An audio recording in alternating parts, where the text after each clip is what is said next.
Hello everyone and welcome back. Today I'm sharing a recipe for a classic French dessert called Financier. It's basically a bite-sized almond cake flavored with brown butter with a crisp biscuit-like exterior. So without any further ado, let's quickly jump through the ingredients.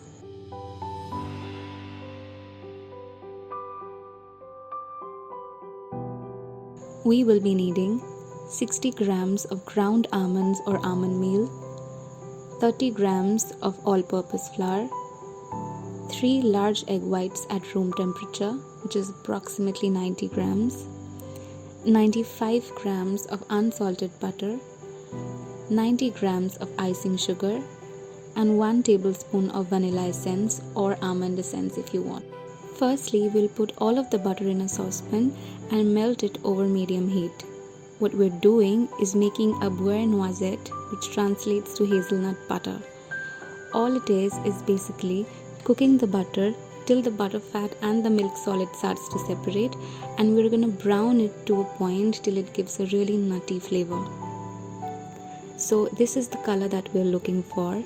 As soon as the butter develops this brown hazelnut color, remove it from the heat and strain it.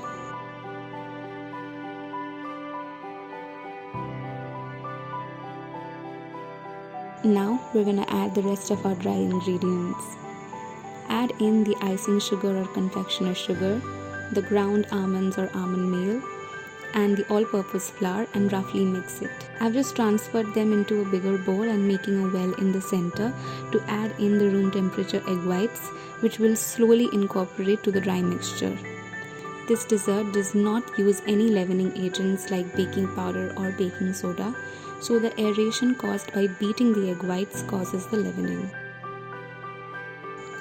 Once the egg whites are completely mixed, we'll slowly be adding our brown butter, a little at a time until all of the butter is completely incorporated. Then you can add in any flavoring of your choice.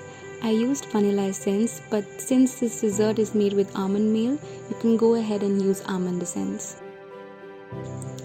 To bake the financiers, I'm using these rectangular molds, and I'll be using a disposable piping bag to pour the batter into the mold cavities. Traditionally, financiers are baked in small rectangular molds which resembles a bar of gold. But if you do not have them, just go ahead and make them in your regular muffin or cupcake tins.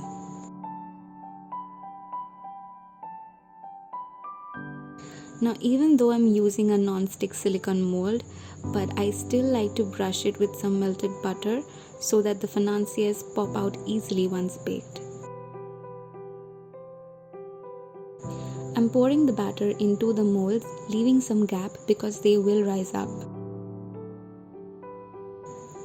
Once you've filled the molds with all of your batter, bake it at 200 degrees Celsius for the first 5 minutes, and then reduce the temperature to 175 or 180 degrees C and bake for about 15 minutes or more depending on the size of your mold. Once they're completely baked, this is how it looks. They're really light and cakey in the middle with a crisp biscuit-like exterior. Now you can go ahead and have them just like that, and they're traditionally eaten as it is with some berries or almond flakes on top. But for my decoration, I'm trimming the top edge with a serrated knife so that we get some even rectangular blocks of financiers.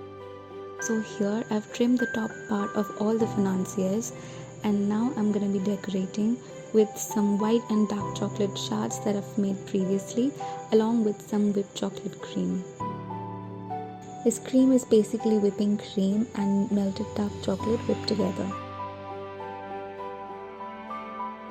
For the decoration, I'm basically breaking these chocolate shards into smaller pieces that I'm going to be using later.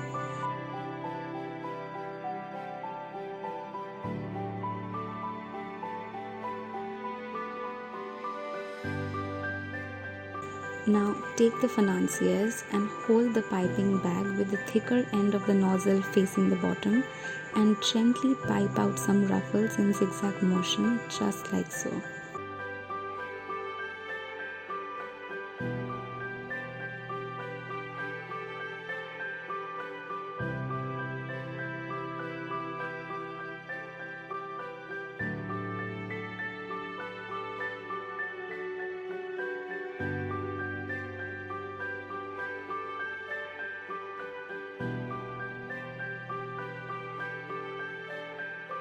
Once the ruffles are done, place the chocolate shards on top of the cream and that's it.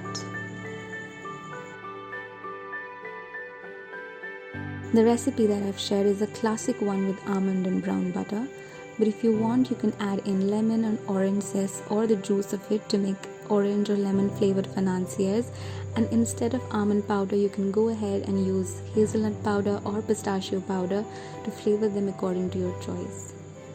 I hope you found this video helpful. If you happen to make this, do let me know in the comments down below, and if you face any issues, feel free to contact. All the details and the recipe will be listed in the description box as usual. That's it for today. Take care.